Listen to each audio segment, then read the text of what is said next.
नवरात्र पूरे देश में बेहद धूमधाम से मनाया जाता है, लेकिन बंगाल, झारखंड, उड़ीसा, असम में इसकी अलग ही रौनक देखने को मिलती है। जगह जगह माता के पंडाल लगाए जाते हैं।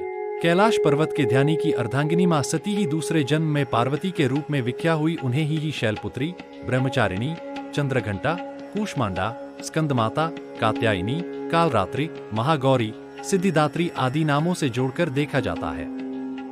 जिन्हें दुर्गा, जगदम्बा, अंबे, शेरामवाली आदि कहा जाता है, वे सदाशिव की अर्धांगिनी है।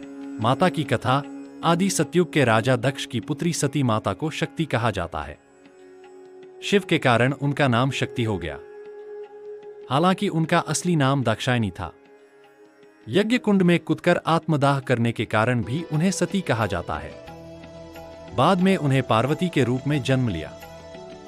पार्वती नाम इसलिए पड़ा कि वह पर्वतराज अर्थात पर्वतों के राजा की पुत्र थी, राजकुमारी थी। पिता की अनिच्छा से उन्होंने हिमालय के इलाके में ही रहने वाले योगी शिव से विवाह कर लिया। एक यज्ञ में जब दक्ष ने सती और शिव को न्योता नहीं दिया, फिर भी माता सती शिव के मना करने के बावजूद अपने पिता के यज्ञ में पहुंच गई, लेकिन दक्ष ने शिव के विषय में सती के सामने ही अपमानजनक बातें कही। सती को यह सब बर्दाश्त नहीं हुआ और वहीं यज्ञ कुंड में कूदकर अपने प्राण त्याग दिए। यह खबर सुनते ही शिव ने अपने सेनापति वीरभद्र को भेजा, जिसने दक्ष का सिर काट दिया।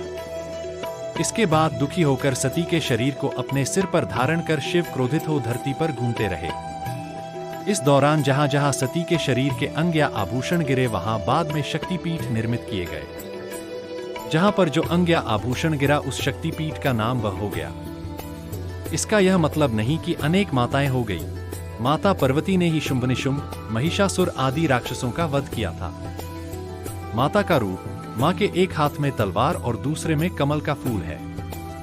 पीतांबर वस्त्र, सिर पर मुकुट, मस्तक पर श्वेत रंग का अर्धचंद्र तिलक और गले में मणियों मोतियों का हार है। शेर हमेशा माता के साथ रहता है।